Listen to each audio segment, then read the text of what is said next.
अपने आप को कंपोज रखना चाहिए। मैं आपको फ्रैंकली बताऊँ, ये आप यकीन कर लें, मुझे किसी भी यंग आर्टिस्ट से कभी भी कोई इश्यू नहीं है। हुँ। बच्चे, और कोई कहते हैं ना आजकल की नस्ल यूँ तो वो, अल्लाह की कसम मैं कहती हूँ इतने प्यारे बच्चे हैं।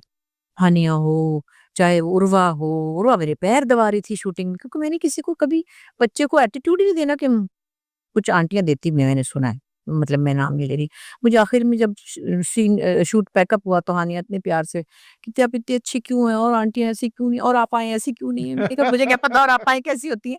तो बात ये कि आप अपने बच्चों को, मेरी बेटी है, उ उसमें 4 प्रॉब्लम होंगे। वीडियो देखी ज़ारा के लिए खाना बनाया था। हाँ, वो मैंने देखी। तो 4 उसमें प्रॉब्लम है तो मैं बर्दाश्त करती हूँ ना। हुँ। तो अगर वो कई देर में आया या किसी ने कोई बर्गर मँगाया या किसी ने किसी, मुझे क्या पता, that's not my area, that's productions problem. Yeah. If somebody is coming late why should I give the ये कि मैं इसको एटीट्यूड दूं कि मैं सुबह से बैठी थी। मुझे बुरा लगता है कभी कभी कि मैं बैठी हूँ या मेरी, हमारी चूंकि वही बात है ना, ट्रेनिंग ऐसी है कि तलत हुसैन मेरा वेट करे तो मैं तो, मुझे दिल का दौरा ही पड़ जाए ना कि हैं काजी फाजिद मेरा वेट कर रहे, भाई बद्दों ने मेरा वेट किया, मेरे लिए शर्मिंदगी में गड़ जाऊं जमीन के अंदर, ये अपने तौर पर था।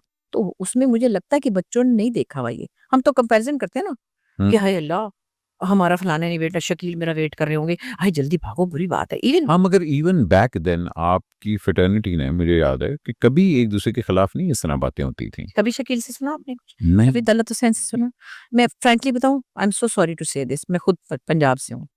पंजाब में ये एटीट्यूड है, किसी को कुछ मानना ही नहीं है, किसी को मानते नहीं लोग, चाहे वो कितने बड़े एक्टर हो, चाहे वो छोटे हों।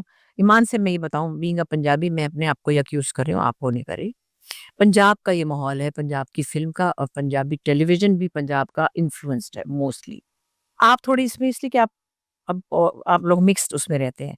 लेकिन हमने जो शुरू से देखा, मैं अब भी ये कहती हूँ एक स्टेटमेंट, अगर मैं लाहौर में होती, बचपन की बात नहीं कर रही, तब तो मैं बच्ची थी, फ्रॉक पहन के जाती थी, सारे अंकल-अंकल प्यार ही करते थे, आंटियाँ।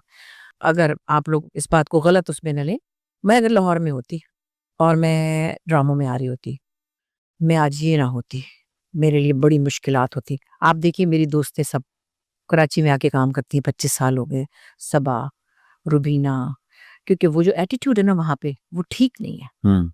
किसी को एक्सेप्ट नहीं करना, मैं ये नहीं कह रही कि खराब है या बदमाश है या फलाने नहीं, वो अलग बात है। वो एटीट्यूड फ़िल्म से इन्फ्लुएंस हुआ हमारा टेलीविज़न भी। काम बहुत रिच हुआ वहाँ, बड़े इंटेलेक्चुअली रिच थे लाहौर के आर्टिस्ट भी, अ, राइटर्स भी, और बड़ी यावर हयात साहब होते थे, क्या लोग थे, एमएनएच थे, मोहम्मद निसार हुसैन साहब थे, नुसरत ठाकुर थे।